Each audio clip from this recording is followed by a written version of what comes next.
Bonjour à toutes et à tous. Aujourd'hui, on va s'attaquer à un défi colossal, l'entraînement des intelligences artificielles modernes. Et quand je dis moderne, je ne parle pas de petits modèles. Non, on parle de véritables géants numériques qui sont en train de redéfinir les limites du possible. Regardez ce chiffre, 671 milliards. C'est le nombre de paramètres du modèle DeepSeek V3. Pour mettre ça en perspective, c'est un peu comme si on avait un cerveau artificiel avec 671 milliards de neurones à ajuster un par un pour le rendre intelligent. L'entraîner, c'est un obstacle technique et financier absolument monumental. Du coup, la question qui se pose est la suivante. Comment est-ce qu'on entraîne un monstre pareil sans jeter des millions par les fenêtres en matériel qui passe son temps à attendre? C'est tout le problème de l'efficacité et c'est justement ce qu'on va décortiquer ensemble. Alors, entrons dans le vif du sujet. On pourrait croire qu'entraîner ces modèles géants, c'est juste une question de puissance de calcul brute. Mais en réalité, c'est bien plus que ça. C'est avant tout un problème de communication, un gigantesque embouteillage numérique entre les milliers de processeurs qui doivent collaborer. Pour rendre la tâche possible, on utilise ce qu'on appelle l'entraînement distribué. L'idée est assez simple en théorie. On découpe l'immense charge de travail et on la répartit sur plein de processeurs, le plus souvent des GPU, pour que l'entraînement aille plus vite et soit tout simplement faisable. Et là, on met le doigt sur le cœur du problème.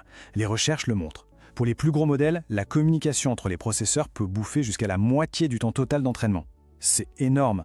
Imaginez, la moitié du temps, ces machines surpuissantes et hors de prix ne calculent rien. Elles attendent juste de recevoir des informations. C'est le goulot d'étranglement par excellence. Face à ce mur de la communication, la première grande stratégie qui a été développée, c'est le parallélisme de pipeline. Une idée qui semblait géniale sur le papier, mais qui cachait une faille de taille. Le parallélisme de pipeline, c'est assez facile à visualiser. Imaginez une chaîne de montage dans une usine, on découpe le modèle en plusieurs étapes, en plusieurs couches séquentielles, et chaque GPU s'occupe d'une étape. Le GPU 1 fait sa part du boulot, puis il passe le résultat au GPU 2 qui fait la sienne, et ainsi de suite. Visuellement, ça donne un flux bien linéaire. Les données entrent, le GPU 1 traite, il passe le relais au GPU 2, qui passe le relais au GPU 3, un peu comme une course de relais. En apparence, c'est super logique et efficace. Mais cette belle simplicité, elle cache un problème qui coûte très cher. Ce problème, on l'appelle les build pipeline. C'est ce temps mort, ce moment où un GPU affine son travail mais doit attendre que le précédent lui envoie de nouvelles données. Pendant ce temps, des milliers, voire des millions de dollars de matériel sont là à ne rien faire. C'est un gaspillage énorme qu'on ne peut juste pas se permettre à cette échelle. Et c'est précisément là qu'intervient la percée de DeepSeek. Ils ont mis au point une solution vraiment innovante, conçue sur mesure pour éclater ces bulles de pipeline si coûteuses, l'algorithme Dual Pipe. Alors, cette innovation, elle ne sort pas de nulle part. Dès 2019, la taille des modèles Transformers a commencé à poser de sérieux défis.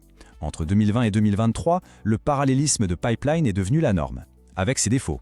Et puis en 2024, DeepSeek est arrivé et a complètement changé la donne avec Dual Pipe. Le secret de Dual Pipe, il tient en une phrase de leur rapport technique. L'algorithme masque la plupart des communications pendant l'entraînement grâce au chevauchement calcul-communication. C'est ça, la clé. L'idée n'est plus de séparer le calcul et la communication, mais de les faire se superposer, de les faire travailler en même temps. Bon, mais concrètement, comment ça marche? Comment Dual Pipe arrive à faire ce petit tour de magie? Eh bien, tout est une question d'orchestration, une sorte de danse bidirectionnelle parfaitement synchronisée. Le principe central, c'est ce fameux chevauchement calcul-communication.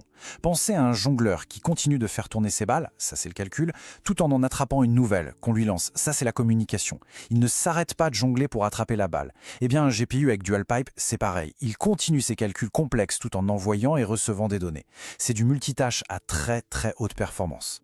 Alors, pour résumer, Dual Pipe, c'est un algorithme de pipeline bidirectionnel.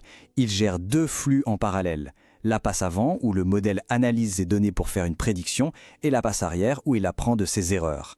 En planifiant très astucieusement ces deux passes, il arrive à les faire coïncider avec les temps de communication. Le but ultime, atteindre le Graal, zéro bulle de pipeline.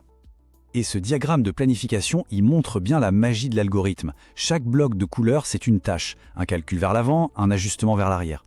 Et ce qui est frappant, c'est qu'il n'y a quasiment aucun espace blanc. Ça veut dire que les tâches s'emboîtent parfaitement, qu'il n'y a presque aucun temps mort. Les GPU tournent à plein régime, tout le temps. La comparaison est sans appel.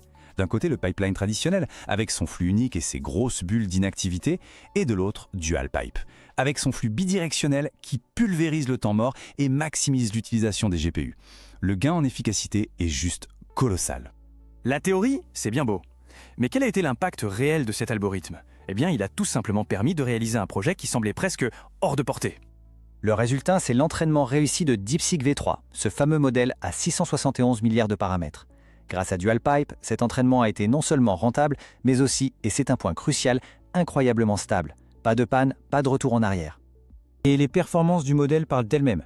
Que ce soit sur des tests de culture générale comme le MMLU, sur du raisonnement complexe, de la génération de code ou de la résolution de problèmes mathématiques, DeepSeek V3 est au sommet. Il se mesure sans problème au meilleur modèle propriétaire. C'est la preuve que l'efficacité de l'entraînement n'a pas sacrifié la qualité, bien au contraire. Maintenant, essayons de prendre un peu de recul pour voir où cette innovation se place dans le grand paysage de l'entraînement de l'intelligence artificielle.